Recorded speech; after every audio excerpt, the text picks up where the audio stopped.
Hi everybody! So there have been a lot of tag videos circulating around YouTube for girls showing what's in their purses. Now, I do have a purse, but anybody who knows me knows that I also hate purses. I very much prefer pockets or basically anything that can keep my hands free.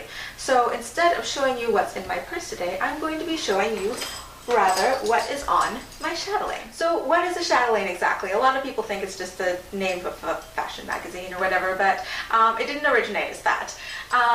The root word for Chatelaine is the word chateau, which is French for a castle or a very large house. And a Chatelaine is the woman of the house, basically the lady of the house. So the Chatelaine became associated with their little keychain. It's basically a predecessor for a glorified keychain, and it had a lot of little tools and things that were very useful for the woman to carry around the house with her.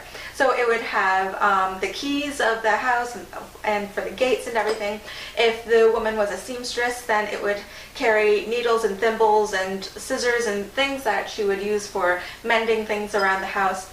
There were also nurses' chatelaines. They carried pens and little pads of paper for writing notes about certain patients, whistles for alerting doctors, etc.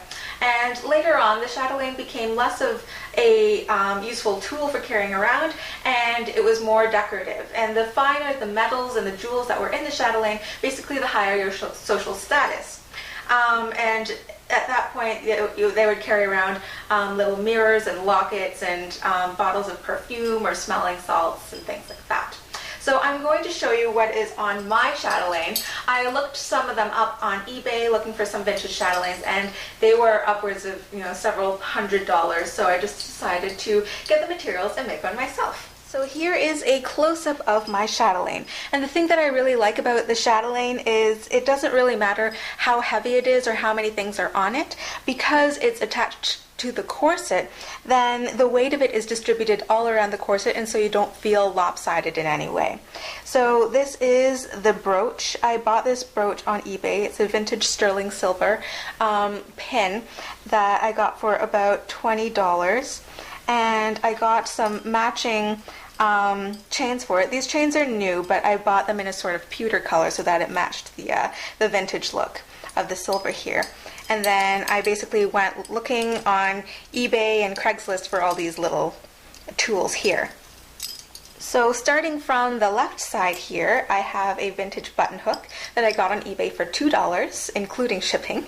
And what it's usually used for is for doing up buttons on shoes or on vintage gloves, where it's a little bit difficult to get the buttons on the wrists and things. So it just kind of folds up like that, and it's really, really cute. And the next thing I have here is a really tiny vial. So this would be a perfume bottle, or it would be a poison bottle. So what you can see here is you can unscrew the top here, and it has a little wand here. Let me see if I can do a close-up of it. Here's the little wand, and so you would have perfume in this little vial here, and then you would dip the wand in there and then rub it on your wrists or your neck or something. Or this might have something like smelling salts in it, so if a woman were to swoon, then you would have the ammonia in here, and then you would put it up to the lady's nose to wake her up. Okay, and next up I have these scissors here. Now the holders for these scissors, they're a DMC brand. I actually bought this at the local Michael's, so this was probably the most expensive thing on my Chatelaine. It was probably about $10, and it didn't come with any scissors. So I just put my own little stork thread snips in here, and I know it doesn't match, but that doesn't really matter to me. So it just sits in there, and it's really cute. So I found this in the thread work or the needlework and the knitting section actually at Michael's. Next up, I have this little mechanical pencil. It's only about 3 inches long, so it's really cute. And it's a real working mechanical pencil. It has a spring inside, and it also came with some old lead in it. And I'm probably not going to use it just because it is so old. It doesn't take the standard 0.5 millimeter or 0.7 millimeter lead. You would have to buy the 1 millimeter graphite to go into it. But it does work, and you can just unscrew the top here and put in the lead inside. And I got this for about $3 on eBay. And then lastly, I have this little holder. So if I take the cap off, you can clearly see that I can hold all my pins in here. And you can also keep some pre-threaded needles in here in case you're out and about and then you find there's a tear in your garment or anything like that. And this is also a DMC brand, so you can also find it in the needlework section at Michael's. So here I am back with my crinoline because of course every proper lady in the Victorian era had to wear a hoop skirt. And what's really nice is that if you had a single anchored chatelaine like this, then the hoop skirt is going to distribute the weight of all these little things, all the tools on the chatelaine, so it's not going to be swinging and bumping around when you're walking, so that's really nice. There are such things as two anchored chatelaines, and what it would be, you would have like the first anchor here, and then you would have a sort of another smaller anchor off to the side here, and often it would have a sort of cascade effect with all the chains here. So it would prevent all the tools from knocking and swinging around when you're going from place to place, and it also give like a little bit of visual interest here with all the pretty chains like water falling down, so that's really nice. There are a few other ways of attaching your chatelaine to your body. Some women also attach it to a belt. So instead of having a little pin here as a brooch to pin onto your clothing, they would have a little vertical crossbar like a keeper, and then they would just be able to thread it onto their belt that way.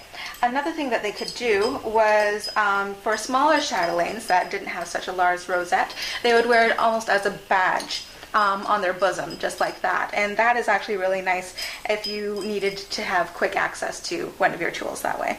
So that is all I have to say about my first chatelaine. I will be making more chatelaines in the future that are not so sewing oriented, some that are more suitable for many modern uses. I would love to have one that I can use for going out on the town and, you know, like bringing to clubs and such instead of having to carry a clutch with me all the time. I am currently learning how to do micro mail. So that's a very small form of chain mail that is usually used for jewelry and such. So I am learning how to make small metal meshwork purses, like change purses and things. So that'll be really interesting to show you guys once I perfected that technique. And if you want to show off your chatelaine, please feel free to post a video response or leave a comment if you have any questions. So I will talk to you all later. Bye.